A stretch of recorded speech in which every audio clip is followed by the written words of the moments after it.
Ok, on se retrouve ici pour faire des formes en CSS et on va utiliser notamment les bordures. Les bordures pour faire des formes, ça peut être bizarre. J'en ai déjà parlé dans une vidéo, mais on va revoir tout ça. Donc, on peut faire des triangles, on peut faire par exemple des cœurs parfaits comme ça, symboles infinis, etc., des œufs.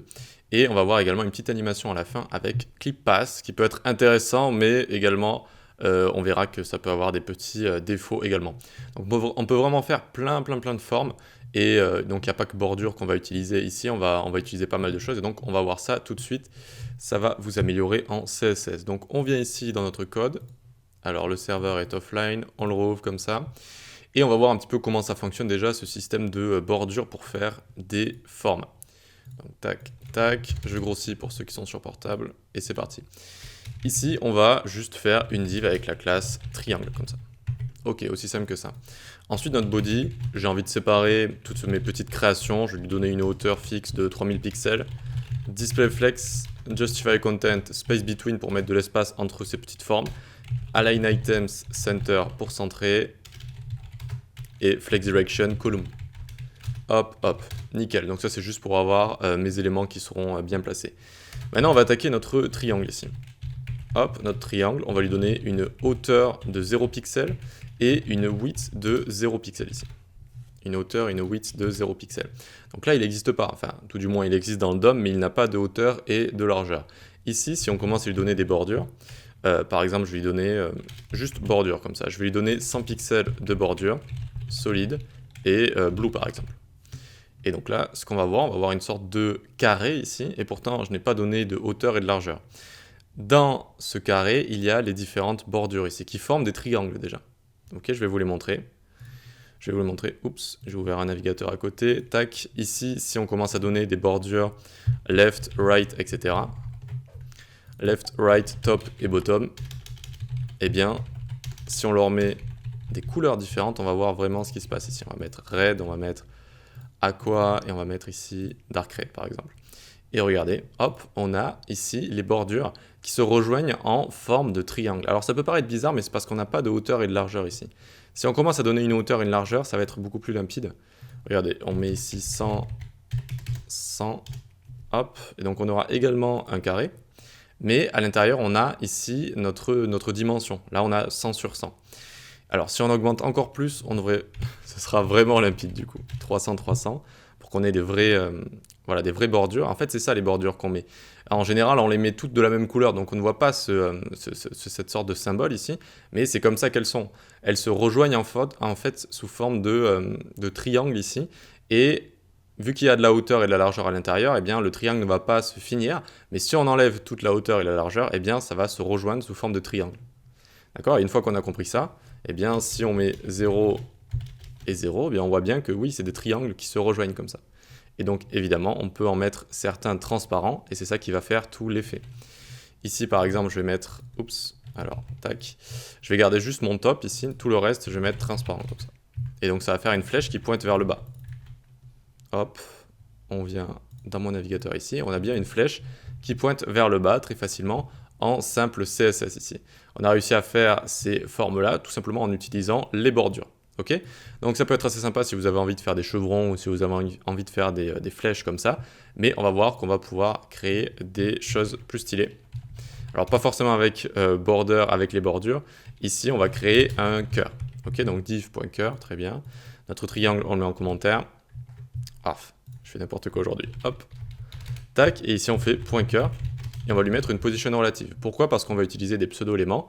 Des pseudo-éléments, c'est très bien aussi pour faire des formes. On va pouvoir les placer un petit peu comme on veut par rapport à un élément principal.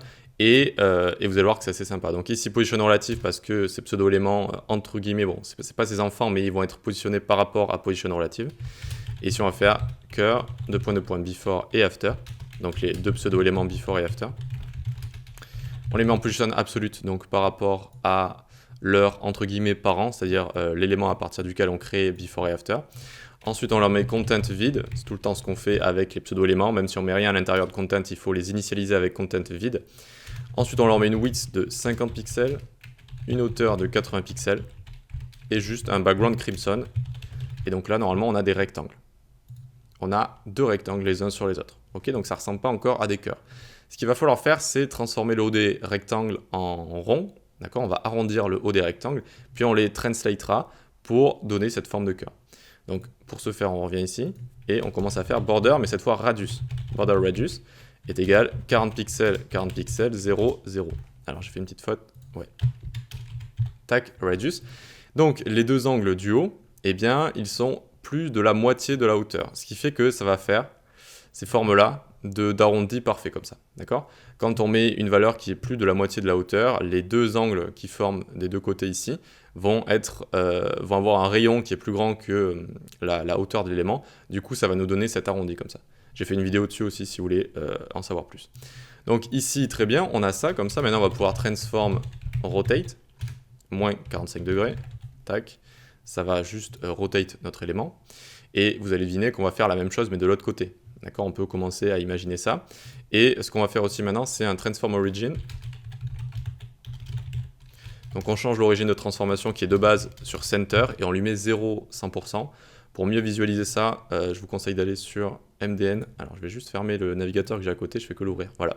Donc ici on va faire transform origin. Il est assez bien expliqué sur MDN. Hop, hop, c'est juste que je suis en mode invité. Donc de base, on a sur le milieu, vous voyez, l'origine de transformation, elle est au milieu. Et si on lui met par exemple ici 0, 100%, eh bien elle va partir du milieu jusqu'à ici. Parce que c'est 0 sur x, 100% sur y. Donc ça va rotate par rapport à ici. Vous voyez? Donc très bien, du coup ça rotate par rapport en bas à gauche ici. Et maintenant, il ne manque plus qu'à bouger notre after. Donc on fait point cœur, 2 points, 2 points, after, comme ça. Et on le bouge à left, moins 50 pixels. On le rotate en sens inverse, transform rotate 45 degrés. Donc déjà, voyons voir ce que ça nous donne là. Hop, donc on a commencé à translate tout ça, mais ça fait un petit peu bizarre. Ça fait un petit peu bizarre, il nous manque une dernière chose à faire, c'est de changer également le transform origin de notre after et de lui mettre 100, 100. 100, 100, ça va faire ici, si on l'a encore, donc au lieu d'être ici en bas à gauche, ça va être en bas à droite, d'accord? Ça va tourner par rapport à ici. Ok, donc ce qu'il faut comprendre bien ici, c'est l'origine de transformation, c'est le transform origin ici. Donc si je leur mets exactement la même chose et que j'enlève le left, eh bien là, ils sont censés être au même endroit, non, vu qu'il n'y a pas la même transform origin ici. Okay, le premier va se transformer à partir de en bas à gauche et lui à partir de en bas à droite, et du coup ça ne va pas faire la même transformation. Et ensuite on n'a plus qu'à décaler et faire une rotation inverse comme ça, donc de 45 degrés, et on a bien un cœur parfait ici, ce qui est assez sympa à faire, sans utiliser d'image, sans utiliser quoi que ce soit, on peut arriver à faire ce genre de choses. Ok, allez, on va faire une petite animation, une petite forme sympathique aussi, c'est la forme infinie. Donc on va faire div.inf comme ça, div.inf, très bien, ça on va le mettre en commentaire. Enfin, on n'est pas obligé, on va juste mettre le cœur en commentaire, voilà, c'est fait. On peut venir en dessous et faire .if comme ça, et on fera aussi position relative. On commence comme notre cœur juste au-dessus, et puis on fait .if, 2 points de point before et after.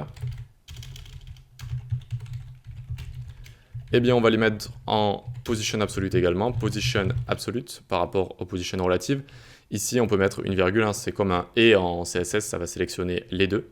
Donc ensuite, ce qu'on va faire, on les initialise avec le content vide comme ça. On leur met une width de 60 pixels, une height de 60 pixels. Tac. Et donc là, nos éléments, pour l'instant, on ne va pas encore les voir. On va leur mettre border 20 pixels solid green. Ok, donc voyons voir ce que ça nous donne ici. Hop, on a juste un carré. Donc je vous rappelle que là, c'est des borders qu'on a. Vous savez, c'est les sortes de triangles qui se font ici. Mais vu que c'est la même couleur, on ne le voit pas. Et maintenant, regardez, on va le changer juste avec border radius qui s'occupe donc des angles des côtés de notre élément. Et on va mettre 50 en haut à gauche, 50 en haut à droite, 0 en bas à droite, 50 en bas à gauche, comme ça. Et donc, regardez ce que ça donne directement. Ça donne cette forme-là, qui peut être assez utile également si on a envie de pointer quelque chose sur une map, par exemple. Et donc, ensuite, on va venir transform rotate. On va venir faire une rotation, 135 degrés. Hop, hop, pour la mettre droite, comme ça. Et vous l'aurez deviné, le signe infini, on va faire la même chose de l'autre côté, on va les coller les uns sur les autres, et du coup ça nous donnera un signe infini comme ça. Et donc pour ce faire, on fait .if, 2 points de point, after, border radius, qu'on va changer, on va mettre 50 pixels, 50 pixels, 50 et 0. En fait, on le met de l'autre côté tout simplement. Rotate moins 135, et pas 135 degrés, et on le décale légèrement avec right 15 pixels pour qu'ils soient bien les uns au-dessus des autres et ça donne cet effet trompe-l'œil parce qu'en fait il y a juste deux éléments qui sont les uns au-dessus des autres. Donc ici si on avait changé une couleur et qu'on avait mis red par exemple, d'accord, sur les bordures, eh bien on aurait bien vu que c'est juste deux éléments les uns sur les autres, mais vu qu'ils ont la même couleur on ne peut pas l'apercevoir et ça nous donne cet effet infini. Hop, assez sympa. On n'aurait pas dit que juste en CSS on pourrait faire ce genre de choses, mais en combinant un petit peu tout ce qui est bordure, border radius, etc., eh bien on peut arriver à faire ce genre d'éléments. Alors maintenant on va passer à l'œuf. Vous allez voir c'est plus rapide à faire et on va pouvoir jouer encore avec border radius et je vais vous montrer un petit outil en ligne pour l'utiliser. Donc on fait une div.œuf tout simplement. Tac, nickel. Ensuite on descend juste en dessous, on fait .œuf. On lui met une width qui est plus petite que sa hauteur, donc 140 pixels par exemple ici. 8, 180, vous pouvez jouer avec ces valeurs si vous voulez faire un œuf plus ou moins épais. Et ensuite on va mettre une couleur ici par exemple slate blue. Et c'est là qu'à mon avis vous allez rien comprendre. Border radius, on va mettre 50%, 50%, 50%, 50%, slash 60, 60, 40, 40. Alors j'avais fait une vidéo sur les border radius et en fait ça va nous permettre de gérer les doubles angles des border radius. Donc quand on utilise cette syntaxe là, en fait on va utiliser pour chaque angle en haut, donc les deux en haut, à gauche, droite et en bas, gauche, droite également, eh bien on va avoir deux angles qui vont être disponibles. Et donc là, regardez, donc ça va fonctionner, ça va nous donner un 9 ici. Et comment faire pour comprendre? Eh bien on peut faire par exemple border, je crois que ça s'appelle fancy border radius. Et donc ici, on clique sur Fancy Border Radius Generator, très bien, on clique sur Full Control, 8 ici. Et vous voyez qu'on a accès à deux angles en fait pour chaque angle. L'angle en haut à gauche, ici on a accès à un qui est ici, si vous voulez ça fait un rond ici, et un autre qui est là, ça fait un autre rond qui est là. Et ça donne en fait un angle. Et donc on peut toucher tous les angles comme ça, et c'est comme ça qu'on est arrivé à faire au final un œuf en tirant voilà ici, tac, tac, et en faisant un côté ici qui est plus épais. Voilà donc pour les border radius, et quand on utilise cette syntaxe, en fait, on va pouvoir vraiment gérer à chaque fois tous les angles. Vous voyez que je gère un angle par un angle comme ça. Et donc c'est pour ça que ça nous a donné un 9. Allez, on termine avec notre clip pass. Clip pass, c'est assez intéressant pour faire des formes également en CSS, mais c'est pas super bien supporté encore sur tous les navigateurs. Mais on va quand même vous montrer parce que c'est une propriété très intéressante. Clip pass anime ici, très bien. Clip pass. Donc on donne à un élément une width de 300 pixels et une hauteur de 300 pixels également. On met un background URL ici, et donc j'avais une image à côté que j'ai prise, tac, je vais vous la mettre. Hop, évidemment l'URL est super long, voilà, nickel. Ensuite donc on a juste envie de bien placer cette image, donc on fait bg repeat, no repeat, background size cover, et bg position, on va lui mettre bottom. Ça, c'est juste pour bien placer l'image. Donc ici, on n'oublie pas le petit M, nickel. Et donc, on devrait avoir juste un rectangle, ou voilà, non, c'est un rectangle, pas non, c'est un carré, avec une image à l'intérieur, très bien, et on va pouvoir la transformer. Donc, on va utiliser Clip Pass. Clip Pass, ici, on a un bon outil qui s'appelle Clippy, je crois. Clip Pass Meter, voilà, Clippy. Donc, Clip Pass, ça va donner des coordonnées, et ça va vous permettre de gérer comme ça les formes d'un élément. Et donc, notamment, ça va donner, ici, vous voyez la coordonnée en haut à droite, en haut à gauche, en haut à droite, en bas à droite, en bas à gauche, ici. Et vous allez pouvoir créer ce que vous voulez. Et ensuite, vous avez juste à prendre, vous voyez, les données qui sont juste ici, tac, et à les mettre là, clip pass polygone, et donc ça va nous faire un polygone ici, vous voyez, avec notre image. Donc ça peut être assez sympa pour faire des formes, mais ce n'est pas super bien supporté. Clip pass can I use, hop, clip pass can I use, tac.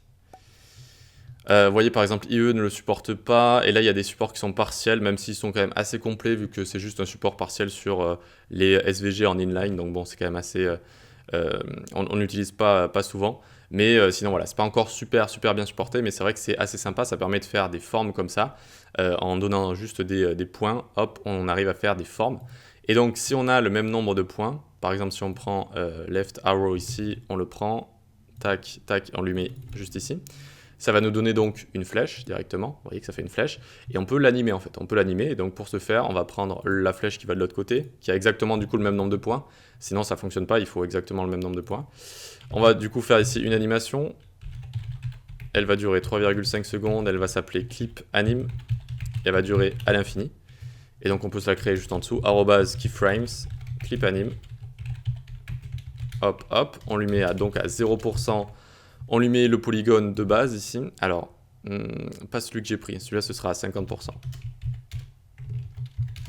Donc à 0% j'ai dit, on lui mettra le polygone de base, donc c'est vraiment notre forme de départ, c'est de là où on démarre, et à 100% ça reviendra à cette forme originelle. Ok, nickel. Donc tout ce qu'on fait ici en fait c'est 0, on commence à la forme de base, la flèche qui va vers la gauche. À la moitié de l'animation, eh bien, on ira à la flèche qui va à droite, et on reviendra ensuite au début comme ça. Et donc regardez, hop, hop, ça nous fait cette animation. C'est assez doux, c'est assez smooth, hein, c'est assez sympa à faire. Mais voilà, malheureusement, c'est pas super bien supporté encore, même si je pense que ils vont faire des efforts dans les années qui vont venir. Et donc, tant que vous avez voilà, le même nombre de points, eh bien, vous pouvez vous amuser à faire ce que vous voulez, à faire les animations que vous voulez, comme ça. Voilà, j'espère que la vidéo n'était pas trop longue, c'était comment faire des formes en CSS. Alors j'ai évité de vous montrer les formes de base, type juste un rond, un rectangle, etc. J'ai essayé de vous montrer qu'on peut faire des choses assez recherchées avec justement Border Radius et les bordures, et avec ClipPass également si vous voulez l'utiliser. Allez, on se dit à la prochaine, like, partage et abonne-toi évidemment, rejoins-nous sur Discord où on parle de développement web, suis mes cours sur les plateformes d'e-learning et tu peux t'abonner également à la newsletter. Allez, on se dit à la prochaine, ciao.